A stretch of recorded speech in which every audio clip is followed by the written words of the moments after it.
So next up, I'm very pleased to welcome back two of our former colleagues in the microbiology and molecular genetics department, Ruslan and Afasizhev. So they have been in Boston for the past 2 years, and then they'll give us an update on what they've been up to. All right.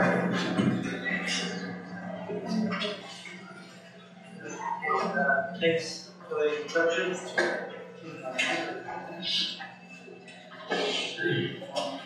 Right now, it's a real pleasure to be back to Irvine 9 unforgettable years. I guess we haven't been busy the last couple, but I think the fact that I'm missing what it takes place here reflects the growing strength of Irvine, and we'll ask for the title by come up with sort of this standard one that they have for editing.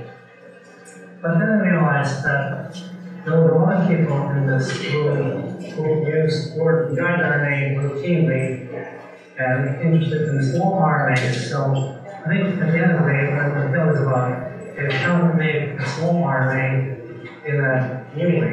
So at the end of the day, we'll come up with a story about how to make a small RNA. But editing, and editing comes from many forms. Many forms mechanisms, but it was discovered in trypanosomes. A new research in which editing trypanosomes treats the ultimate frame for mitochondrial transcripts. But one of the points I made from the beginning is that our definition of the living organism is something that resembles us as close as possible, but here's an idea that in fact we should pay just as much attention to organisms that are as diverse from us as possible. And this is an example of chromosomes that really represents probably the largest untapped source of molecular diversity. And while those that are highlighted in this little introduction, but also the more recent systems that are coming into the spotlight, and of course the trypanosomes is our focus. So this is what the trypanosome looks like, and we're going to concentrate on mitochondrial genome. The trypanosome is a very unusual mitochondrial genome. It consists of maxis circles and mini circles. There are two maxis circles that encode typical mitochondrial protein genes and ribosomal RNAs, and then there are concatenated mini circles. There are thousands of them that encode small RNAs. Now, mitochondrial genomes come in many flavors and very diverse in terms of capacity, size, and human one actually one of the simplest mitochondrial genomes. So in that sense, trypanosomes beat them all by sheer size, complexity, topology, and the fact that we have two genomes in one organelle that have to interact at RNA level to produce only about 8 functional mRNAs. Now, this is a picture that about many of us in the field work on RNA editing, and it depicts the typical mitochondrial mRNA with all the years and sort of crossing between base editing and all of the little residues that were present in the gene, but then we deleted. So as a result, what I have of the gene is edited by what's the typical process, and it has to be to some extent precise because generally it's a messenger RNA. Now, editing is just part of what I'm going to do with the pathway. We're going to put around the major steps of the pathway so we can place editing between certain events and underlies where the small RNA come into. So we start with transcription, transcripts are then somewhat processed into the pre-mRNAs, and we distinguish two types of them: unedited mRNAs that don't require edit or contain over the frame, and pre-edited mRNAs that don't require editing to obtain over the frame, and there are ribosomal RNAs.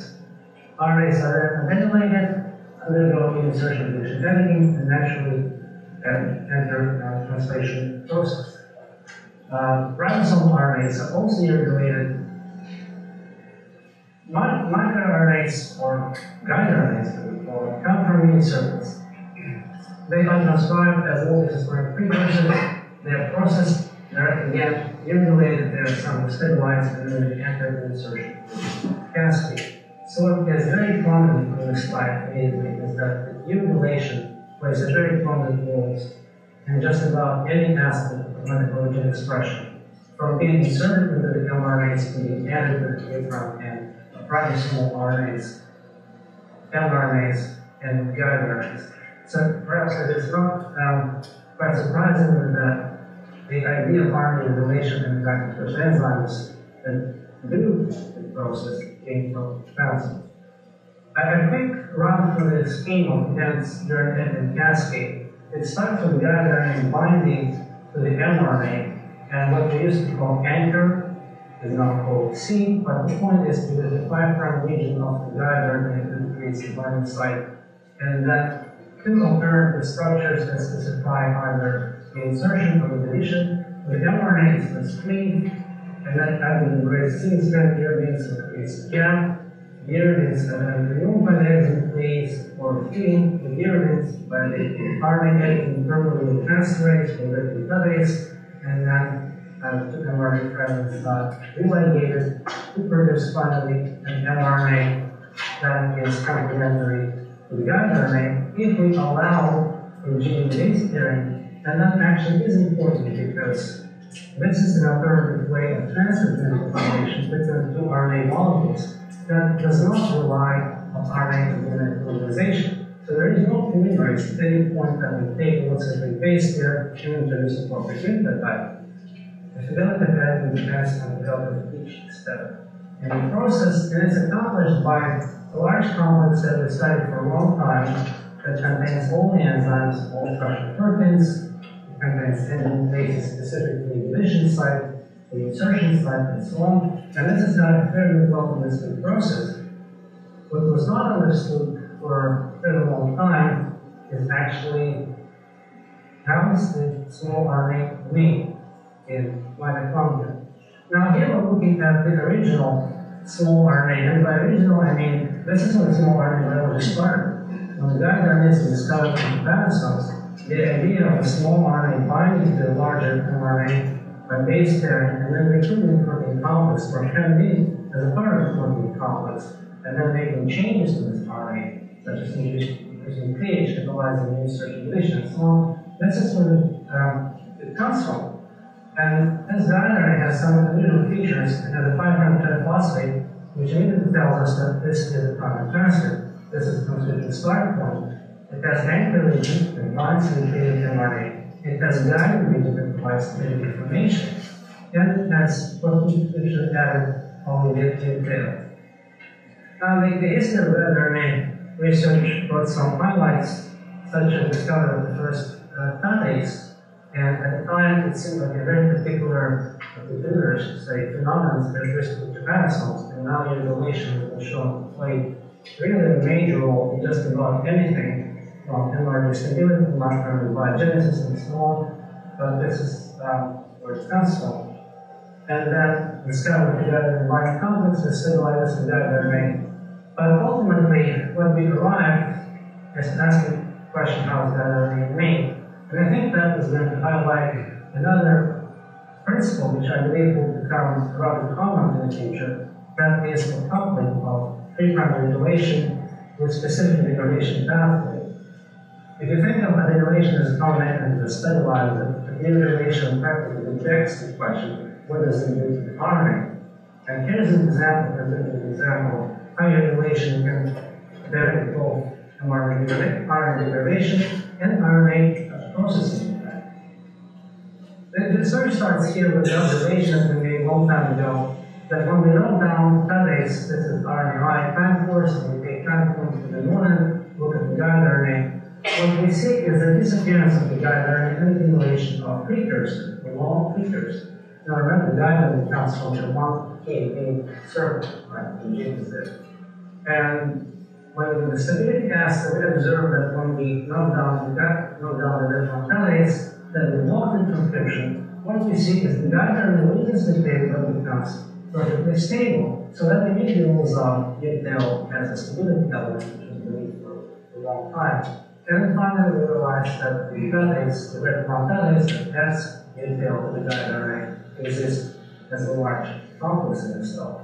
Now here's something counterintuitive. We're knocking down a uridine transferase, which is not a nuclease, yet we're obviously seeing defects in the processing. So something must be interfering with nuclear processing, whatever that means.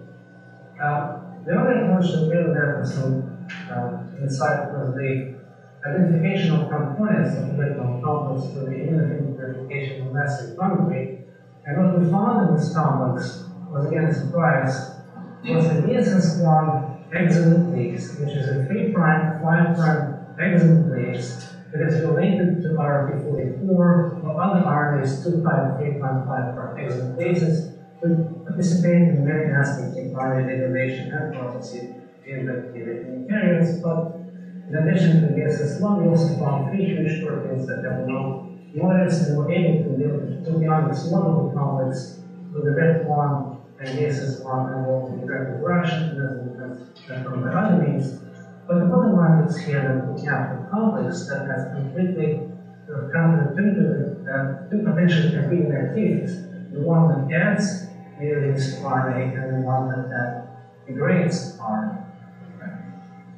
Now, I should say that mitochondrial degradations have different flavors in different organisms. In humans, for example, it is the PNPase in the complex of activities that represents the degradation. Now, in yeast, similar protein, the smallest protein of the BSS1, is also in the complex of the activities. So the mitochondrial processome, as we now define it, is a very different particle in which there are 2 catalytic components, the aerotransferase and 2.5' exonuclease. And we can look at the processing defects upon knockdown of both protease and exonuclease by different means. So here we're labeling the entire population of primary molecules because they have 5 phosphorus, 5 permanent, and seeing degradation and degradation precursors. We can sequence precursors, and you can see that either RET1 or ESS1 knockdowns, the precursors accumulate. Or we can look individually at different diagrams that between the force here, practically you see that when we knock down either the transverse activity or exonuclease activity, we lose mature molecules, we accumulate precursors. And so ESS1 looks like it has an RNA domain, which is characteristic of the family, and has nothing else. Therefore, not surprisingly, while the aerotransferase is an highly processing enzyme in vitro, this is how that's here, this is the synthetic substrate in vitro. The ESS1 exonuclease is completely inactive as a living protein. Yet within the complex, there are 2 activities. The same complex has transferase activity and it has a degradation. And the degradation is quite efficient. It proceeds from 4 or 5 nucleotides, so it sometimes falls off. And in fact, when we take a long RNA, this is a synthetic precursor of 800 nucleotides, the degradation is still exceedingly persistent. There are no intermediates, and yet when the substrate that is a synthetic precursor has 15 nucleotide loop tail, the degradation is much more efficient, but at the level of initiation. Meaning that the initial urination of a precursor does recruit the complex to the precursor, but then once the degradation starts, that is really stopping of this complex, which immediately begs the question of if we have this very efficient killing machine, how does it stop very precisely at a certain point, about 56 nucleotides in the 5' and ends in therapy, right? So again, back to the standard picture by now, where we're knocking down either protease or nuclease, we see accumulation of precursor. And since these days we think about double-stranded RNA all the time, whenever there is a problem, one of the actually initial hypotheses that turned out to be more or less correct was that we may have participation of antisense recruitment of some sort that would create a block to the 3.5' degradation. And to test this immediately, what we did, we put the code complementary to the library here in the corner, and we detected the antisense RNA. We still don't have a good name for it. If this is a guide, we should call this anti-guide, but one way or another, the anti-guide is exactly the same sense as guide RNA, and the precursors that accumulate on the antisense are exactly the same size as the precursor for the sense. So in other words, we have 2 opposing transcription units that overlap into the guide RNA gene itself in the hand-to-hand manner, such that they create a short overlapping region with their 5' ends. So that is all good, but what we actually know about small RNAs and guide RNAs and other part of the genome, and once we sequenced small RNAs from mitochondria, we realized that we actually know nothing after 20 years of studying what the guide RNA really is, because it is simply a massive amount of guide RNAs and guide RNA-like molecules that have been transcribed. So here's the number of unique small RNAs that are transcribed from mitochondrial genomes. Now remember, the source of the small RNAs are amino circles. There are about 10,000 of those amino circles, and they're 1 kb each, so there's plenty of space. But we actually have no idea why we need so many. We had to introduce some criteria to decipher about 60,000 of guide RNAs, and this is the coverage of typical edited genes by guide RNAs. And you can see it varies quite dramatically. It can exceed 20,000 per nucleotide coverage, meaning there's a highly redundant system of guide RNA cover sites, but they're definitely enough to account for all the hidden sites in the genome in non-replica. And one of those was able to find approximately 1,500 of potential pairs. So guide RNA, anti-guide RNA pairs are quite abundant, and now that we introduce those parameters, we have to distinguish pairs made by guide, non-guide, and then generally there are pairs that are made by guide and guide, and pairs made by non-guide, non-guide. And of course, there is quite a bit of heterogeneity in the parameter in terms of the mutations. So after this experiment all bets were off, this number increased the number of known guide RNAs only by about 1,000-fold. And then we realized that we cannot map 90% of that to the source, and we had to resequence mitochondrial genome and all the insert in assembly. But I'll skip that part of the story. I will just illustrate with this example of really representative amino circles. Those are the sense strength and antisense strength and amino circle, and antisense, and the asterisks indicate the guide RNAs are predicted before by conventional replication methods. So the bottom line is that amino circles are massively transcribed. They're transcribed in both directions. And it is the position of small RNA that is really determining the start of sense and antisense precursors. Now, one of the subtle points is that we're able to see two scenarios between precursors and mature RNAs. We would see massive precursors and various antisenses, or very few centers and massive antisenses at the precursor level, but at the mature RNA level, the outcome simply is always the same. It is the mature guide RNA, which is the sense strength, that at the short form represents the majority. So there is a mechanism that allows us to mitigate the differences in transcriptional outcomes in one scenario, such that the sense guide RNA is always covered, it's more bound. Now, back to the precursors. So the sequencing of precursors actually need to confirm that most of the precursors are irrelated. So now we can think about the processing is twofold. The irregulation starts at the precursor level. It recruits the processome.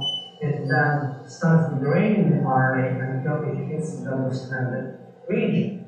Now, the processome is extremely processive. So here is the click data that shows the processing really travels with the tiny circle with no stops, and it stops only when small RNA is.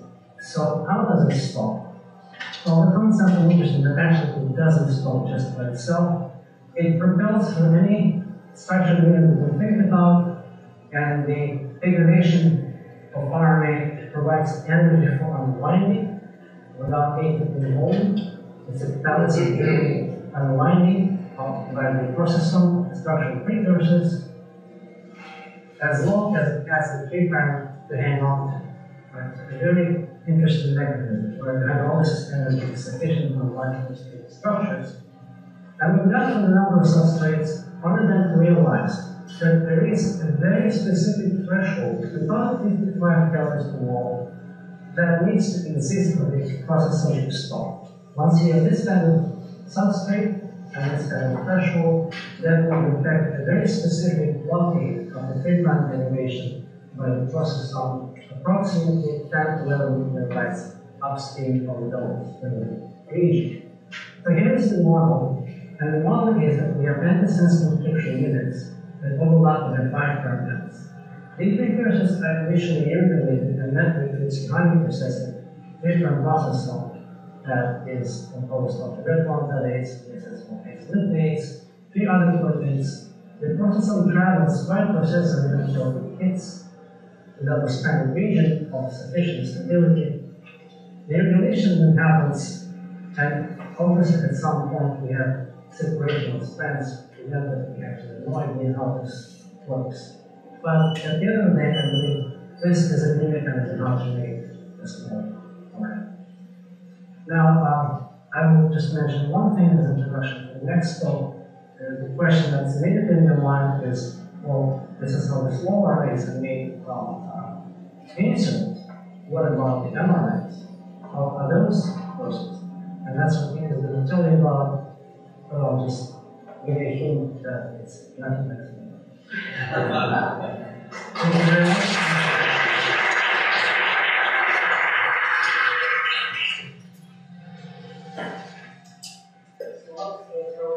So the antisense, it seems like that basically can only help to process one copy of sense, or is it a multiple turnover? Right. So this is what I didn't really want to do, but I did show this slide saying that the processing somehow, let's stop with that. We find a lot of scenarios. First of all, it looks like sense and antisense don't necessarily have to come from the same immune circle. They can be from different immune circles as long as there's sufficient basis of stability. And one of the scenarios that we find very often is that we have a long precursor to which a short antisense binds. And that relates to the abundance. So, in other words, I think antisense can be really used more than once. But this is something that is hypothetical.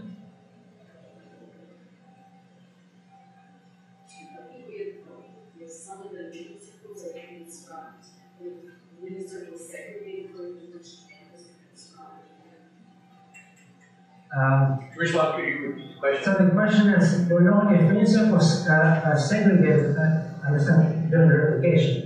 Well, no, are some of them transcribed one way or some other way? Well, this illustrates the point that the transcription profile of immune circle is very different. We haven't found a single immune circle without a single RNA being encoded. In fact, this is the more typical scenario where the immune circle is heavily transcribed. Now, you can immediately think of a lot of colliding transcriptional units in one molecule, right? So, RNA pool is going in the opposite direction. So, this is something that we worked on. Transcription project is in the lab. It's very difficult to tell. But theoretically, if you think about replication of DNA, it happens stochastically because each circle is a link from the network, have randomly segregated into two cells, and reconfigure the network. That's one of the explanations behind the different numbers. As long as each cell has sufficient set of functional libraries to allow editing of all transcripts, it should be fine. But the other thing we're surprised is that the degree of robustness of the system. We're not talking about 1x coverage, we're talking about the 10,000x coverage. That makes sense. Well, there are some fragile spots.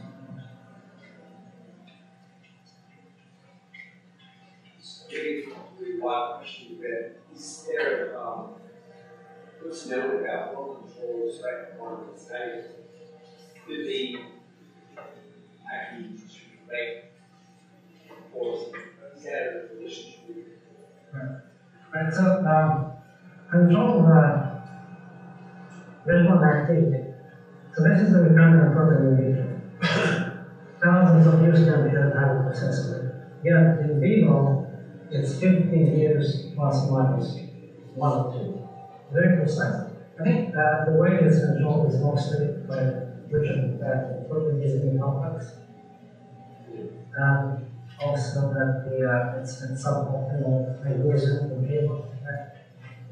But the relationship of different activity, description structure, let's look at protein as a protein one format. So once it's there, it's perhaps just the concentration of the amount of protein. What we do know is that the level of protein status is full, and this factor can be availability of other complex components. It's kind of often the case where it's a given that exists only as long as there is a complex within rights. But it doesn't, we cannot downwardly perform just the 50% cells in the world.